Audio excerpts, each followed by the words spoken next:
welcome you all. Thank you for being here. I do want to say something before I get into the lesson that as we reflect over the last few months, especially since our son's passing, we have so appreciated the many cards and words of encouragement and comfort and peace that you have extended to us in so many ways. And that continues to be needed as we appreciate it so much. There are waves of grief that we continue to experience, and I suspect that will go on for quite some time. But the waves subside a while and then they come back. But we appreciate everything you've been doing for us and praying for us and encouraging us. We thank you for that so much.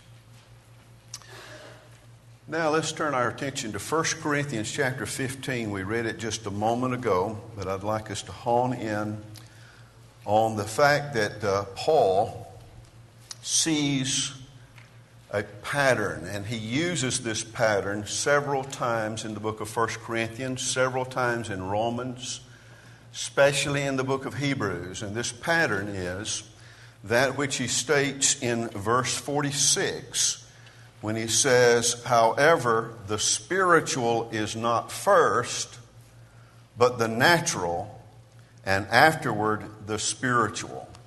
And he's used Adam as a natural man and Jesus as a spiritual man already in the earlier chapters of the book. He has done this in chapter 10 when he had talked about the fact that the children of Israel had the rock that was Christ. In other words, he was just simply saying the rock that spilled forth water for them to drink was a natural, at least a physical thing, and then that kind of pattern or suggested something later on that would come in Jesus Christ, and that he would be the rock that would supply the water of life for us. And he did that several times in the book already, but he uses that and he says that when he applies it to the second coming of Christ and the final resurrection, is that just as we have taken on the natural man, when Jesus comes back, we will take on that incorruptible and spiritual man that is Jesus Christ. We'll be like him. And I want us to see the value of seeing that pattern, because when you see that pattern, you will understand the Old and New Testaments much better. This principle extends from one testament to the other, because the first testament was earthly and then the second testament was heavenly. And there's a difference between the two that we need to understand. And understanding the principle that Paul uses there in 1 Corinthians 15 helps us to understand there seems to be this consistent pattern. You start with the physical, the earthly, and you then have something that's coming later on that is natural or that is spiritual in nature, that is a counterpart to the earthly or the fleshly thing. Understanding that principle helps us to grasp these two testaments. One was for a people that was located in a physical realm, and the other is for a people that is located in a spiritual realm. And once you see that and you understand those differences between the two testaments, you will understand why Paul saw that pattern and suggested that pattern for us to learn something. It also helps us understand spiritual relationships. You do not start off with the spiritual because we don't see with our physical eye the spiritual. And in order to understand the spiritual, you must talk about some things you do see and understand, and then make some comparisons to that. So you must start with the natural and the physical, and then you can use those to help understand the spiritual. It doesn't mean the spiritual are not real. It just means they're not visible, they're not things that you can touch, but they're very real, and they're more important than the physical earth and the physical things of the earth. More important than your flesh is your spirit and where it goes. And so those things have to be understood in both testaments. And so what I want to do is take about 7 examples where the earthly precedes the spiritual, and grasp those things, and then we'll come to our 7th point, and we'll make some very, very practical application and self-examination about what we've gained from this. First of all, let's start with the fact that the first nation that the Bible describes is the nation God made from the seed of Abraham, the nation of Israel. And He developed this group of people, brought them through Egyptian bondage, and then brought them to Mount Sinai in Exodus chapter 19. And on this mountain, God says what He has in mind for this group of people on the earth that He's delivered out of Egyptian bondage. And so I want you to notice Exodus 19, verse 3 through 6. He says, "And Moses went up to God, and the Lord called to him from the mountain, saying, Thus you shall say to the house of Jacob, and tell the children of Israel, You have seen what I did to the Egyptians, and how I bore you on eagle's wings and brought you to myself. Now therefore, if you will indeed obey my voice and keep my covenant, then you shall be a special treasure to me above all people, for all the earth is mine. And you shall be to me a kingdom of priests and a holy nation." So this nation is going to be developed from this point on. And we're going to start with this people, give them a law. Here in chapter 20, He'll give them a law. He will develop that law as they're wandering in the wilderness a while. And then in Joshua, He will give them the land. And the land has specific boundaries. This is a nation, an earthly nation. You can spot it on the earth. You can spot the boundaries on the earth. It has an earthly characteristic about it. But that wasn't all that God had in mind. I mean, all He wanted with that nation was to illustrate something much more important than that earthly nation. He had a spiritual nation in mind. And in the New Testament, you can see why the writers talk about how important this nation is. Look over in 1 Peter chapter 2. 1 Peter chapter 2, and notice verse 9. He says, "But you," and he's talking to these Christians that have been separated out of the world and into this spiritual domain. And he tells them that you are a chosen generation, you are a royal priesthood, a holy nation. You Christians are a part of this holy nation. The only thing about it is you can't see where the boundaries are in this holy nation. You can't look on the map and say that's where God's kingdom is. You remember Jesus talking about that earlier, and we'll make that application in just a moment. In the Ephesians chapter 2, Paul talks about this nation as well in Ephesians chapter 2, verse 19, where he says, "Therefore you are no longer strangers and foreigners, but fellow citizens." Therefore, if you're a citizen of a nation. And he's writing to the Christians and telling them that you are fellow citizens. And then in Philippians 3, verse 20, he says to Christians again, your citizenship is in heaven. So it is a heavenly citizenship. And it is a heavenly nation that you're a part of. So first you start with a physical nation, and then you use that physical nation to help you understand something about the spiritual nation God wanted to develop. So God had in mind something so important. He said, this is going to take some time for you to get this, but it is so important that you get it. And that is, we're going to start with a physical nation, and then I want you to see something about that God had in mind, that He had ultimately in mind, and that is the spiritual nation.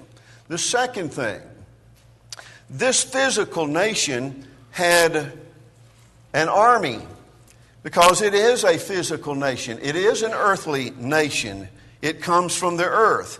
So the book of Numbers is about the numbering of the children of Israel, and especially numbering the men that could be ready for war and for fighting battles and for engaging enemies. And so God developed this nation with an army. It is an earthly nation, therefore it must have an earthly army to protect it and to demonstrate something God had more importantly in mind, and that is a spiritual nation. Now, to recognize in the Old Testament how important it was to have this, Numbers chapter 2, verse 32 says, "These are the ones who were numbered of the children of Israel by their fathers' houses, all who were numbered according to their armies of the forces that were 603,550. They needed a strong and a numerous army because they would fight some battles that would be important for them to develop the nation as God wanted them to develop it. But that is also so in the New Testament. Now, before I go to the New Testament, I want you to take a look at a prophecy. And that's in Isaiah chapter 2. Look at this prophecy about the nation that God had in mind. But this nation is very different. It's a nation, all right, but it doesn't have the same boundaries, and it doesn't have the same kind of army. Look in Isaiah 2, and let's begin with verse 2. He says, "Now it shall come to pass in the latter days that the mountain of the Lord's house," now remember they had a house in Jerusalem, a physical house, "but the mountain of the Lord's house shall be established on top of the mountains and shall be exalted above the hills, and all nations shall flow to it. And many people shall come and say, 'Come and let us go up to the mountain of the Lord, to the house of the God of Jacob. He will teach us His ways, and we will walk in His paths. For out of Zion shall go forth the law, and the word of the Lord from Jerusalem.'" And then we know how that panned out in Acts chapter 2, how nations were gathered together and many were converted, and from that day forward many, many nations came to the house of the Lord and were learning His law. But then notice verse 4. "He shall judge between the nations and shall rebuke many people. They shall beat their swords into plowshares and their spears into pruning hooks. Nation shall not lift up sword against nation, neither shall they learn war anymore." Where? In this special nation that God is developing from all the nations, He was going to create a particular kind of nation that would not be fighting one another. They're not fighting for territory. They're not fighting one another at all. In fact, they have learned the law of the Lord, and they are learning the way of peace. They're not learning the way of war. So first you have an earthly army in Israel, an earthly nation in Israel, and they fought carnal battles with carnal weapons. But in this second house, in this second nation that God had in mind, there would be no need for carnal weapons, because we're not fighting carnal wars in this nation that we're talking about. Now, in Ephesians chapter 6, he says, "Now put on the whole armor of God and fight." And you do have to wrestle against principalities. You do have to wrestle against principalities and powers. from the heavenly realms because we're engaged in a spiritual battle, not an earthly battle. 2 Corinthians chapter 10 verse 4 says the weapons of our warfare are not carnal weapons. Why? Because we're not in a carnal nation. We're in a spiritual nation. And this spiritual nation does not learn the ways of war. It learns the way of peace among all kinds of people from all kinds of nationalities. And the weapons of our warfare are very, very strong. They pull down strongholds and they bring people's minds into captivity to the obedience of Christ so that everybody's on the same page. And they learn because the spiritual battle that has now been mastered inside their minds and hearts, they have now learned to yield to Jesus Christ. And so here's a person from this earthly background that might have been a common enemy to someone from this other nation. But they're all gathered into this one nation and they don't fight each other anymore. Why? Because the weapons of our warfare are all about bringing people to obedience to Jesus Christ. To think about that every thought is brought into captivity to obedience to Christ. And so yes, we captivate people because we're in a spiritual battle that captivates the mind, captivates the heart, and we do not use earthly weapons to do that. In 2 Timothy 4, verse 7, Paul, in closing his last letter, wrote to Timothy and says, I have fought a good fight.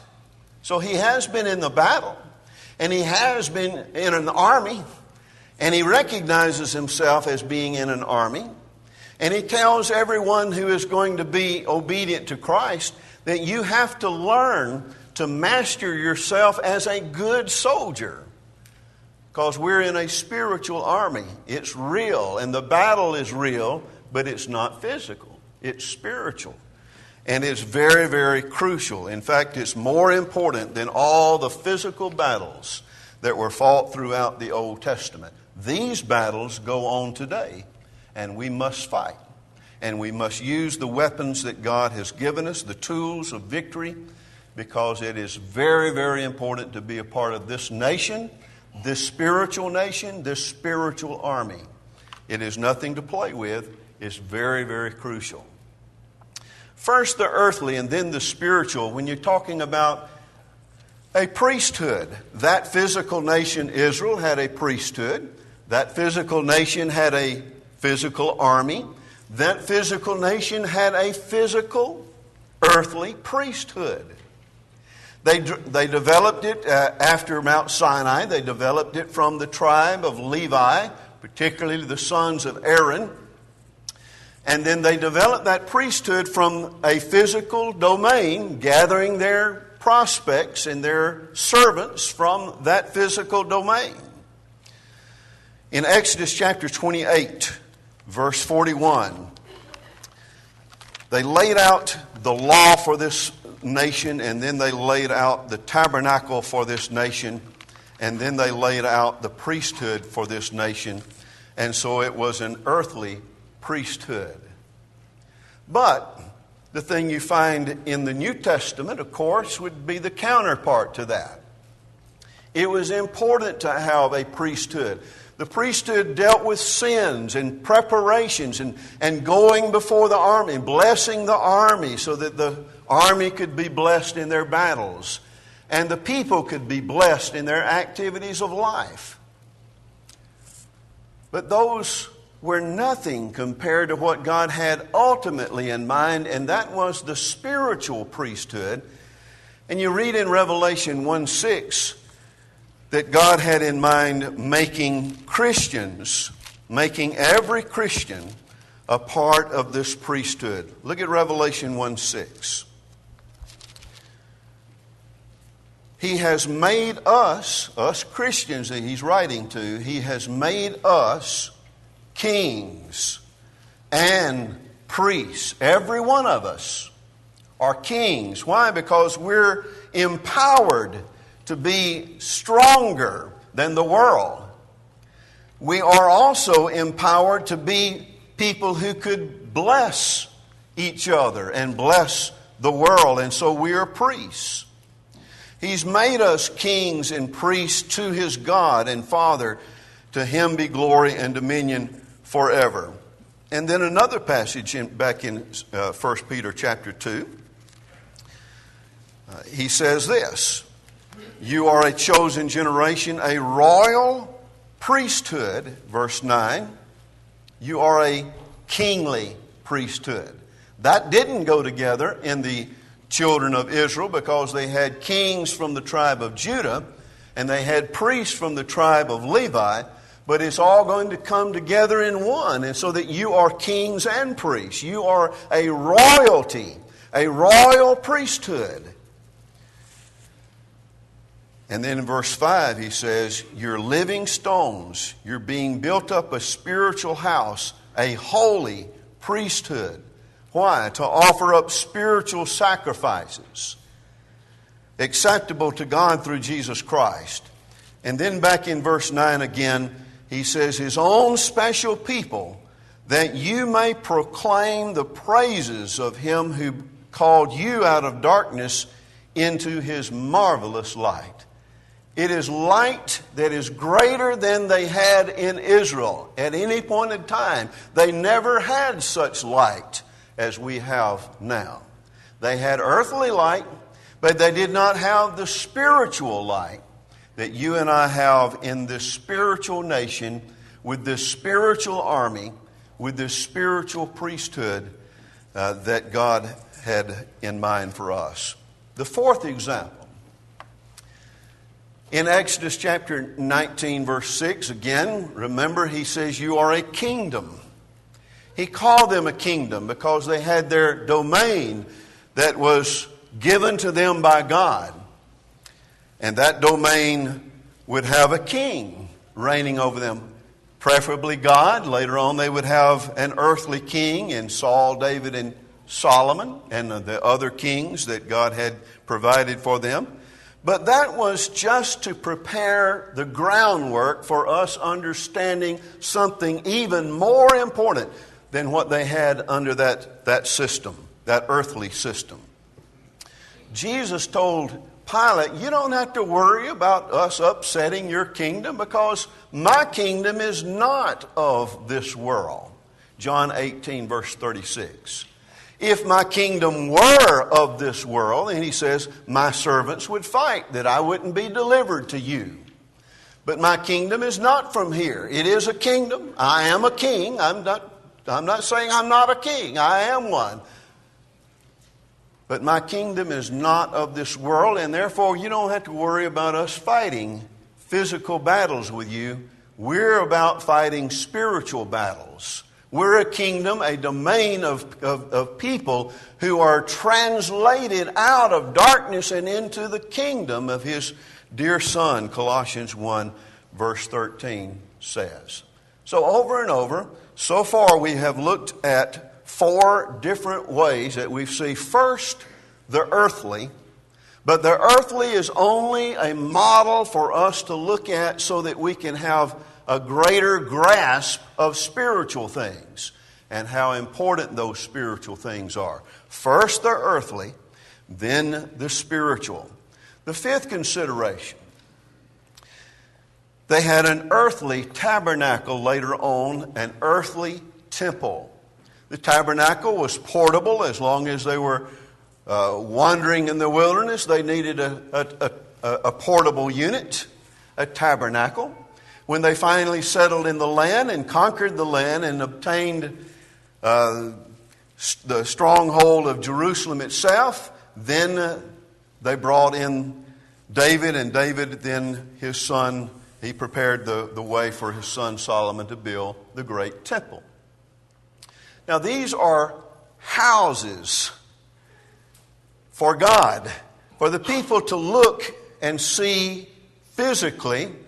I want you to learn something from this physical house, and I want you to associate it with learning something important about God. So first, the earthly tabernacle, and then you turn over to Hebrews chapter 9 and verse 1, and you have Paul saying these words. Then, he's speaking back to that old tabernacle system, then indeed even the first covenant had ordinances of divine service and the earthly sanctuary. For the tabernacle was first prepared, the first part which was in which was the lampstand, the table, and the showbread, which is called the sanctuary. And he goes on to describe the golden altar of incense, the altar of the Ark of the Covenant overlaid on all sides with gold, the golden pot and manna and Aaron's rod that were inside that Ark of the Covenant. And drop on down to verse 9. All of those earthly, physical things, everything associated with that tabernacle, he says, was symbolic. Why? Because you can see something there, and it symbolizes something even greater. It is symbolic for the present time in which both gifts and sacrifices are offered, which cannot make him who performed the service perfect in regard to the conscience. Conscience is that unseen realm, that spiritual part of you. And he says we're about trying to get you to see some symbolism so that you can digest and understand the spiritual things. Those were, verse 10, foods and drinks and various washings and fleshly ordinances. These fleshly ordinances were just imposed. They were imposed until the time of Reformation. The time of Reformation is in the time of the New Testament in Jesus Christ, where you take those physical, earthly symbols and you translate them into their spiritual counterpart. And their spiritual counterpart now does not sustain the fleshly anymore, but it allows us then to understand something spiritual in this realm. And so what we have then is an earthly tabernacle, and in the New Testament we have a spiritual tabernacle. That's what we saw in 1 Peter 2 verse 5. A spiritual house. Not an earthly house anymore, but a spiritual house. Now you can use that physical house to learn something about this spiritual house, to develop your concepts of that spiritual house properly. But the physical gives way, and then we reform into this new era in which we now develop our spirituality based on spiritual concepts that we have developed from the fleshly into this new age or this time of reformation. And so that was our fifth example, that you have first the earthly and then the spiritual. The sixth example, you had a fleshly covenant, a covenant that was made in the flesh of the children of Israel. Especially the males were told to be circumcised, and circumcision was in the flesh. And it was a reminder of the covenant that God made with them, and the covenant itself would rule the fleshly aspects of this fleshly people, this fleshly nation. But just that to show us something that we learn about the New Testament. Jeremiah talked about the fact that it would be different. Jeremiah chapter 31, verse 31 says it's not going to be like the covenant that we gave you at Mount Sinai when God took your fathers by the hand and led them into the wilderness, out of Egypt and into the wilderness, and brought you to this land. But he says, this is the covenant that I will make with them in this days. I will write my law in their minds and in their hearts. And my law will be written in their hearts. Jeremiah was giving us a suggestion, an illustration that this covenant that was given at Mount Sinai, as important as it was only a shadow of the better covenant that God would have in mind, that God would write in the hearts. And the nation that he had in mind is a spiritual Israel, not a physical Israel anymore. Hebrews chapter 8 quotes this verse, but I want you to hone in on Hebrews 8 verse 6. It says, "But now you have obtained a more excellent ministry, inasmuch as he is also mediator of a better covenant." You had that covenant that was given at Mount Sinai, and how awesome it was and how glorious it was. 2 Corinthians chapter 3 says it was glorious, all right, but it had no glory compared to the ministry of the Spirit, that is, that which is given in Christ Jesus. And he says Jesus is a mediator of a better covenant, which was established on better promises.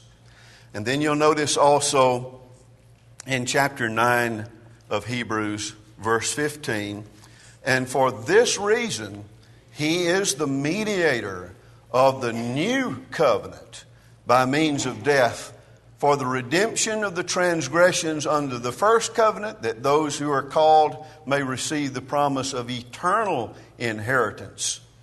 And therefore he's the mediator of something much greater than that fleshly covenant and that fleshly nation that received that fleshly covenant in the Old Testament system. Now we come then to our final comparison. And here I need you to take close attention and turn in your Bibles to John chapter 3. John chapter 3.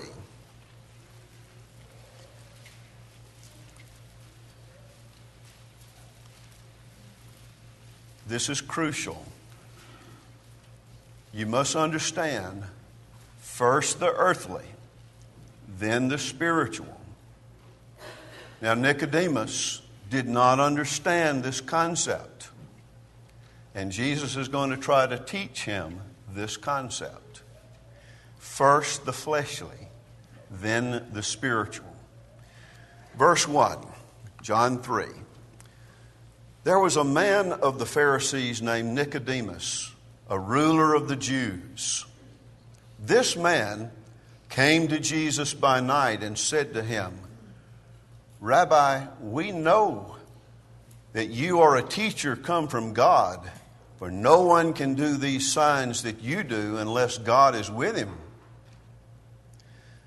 Jesus answered and said to him," now here's a man who is a part of this fleshly nation, Israel. He has been used to this fleshly temple and tabernacle and priesthood. He's been used to this fleshly covenant. And Jesus is going to say these very startling words to this man who is a part of that great covenant. "Most assuredly I say to you, Nicodemus, unless one is born again, he cannot see the kingdom of God."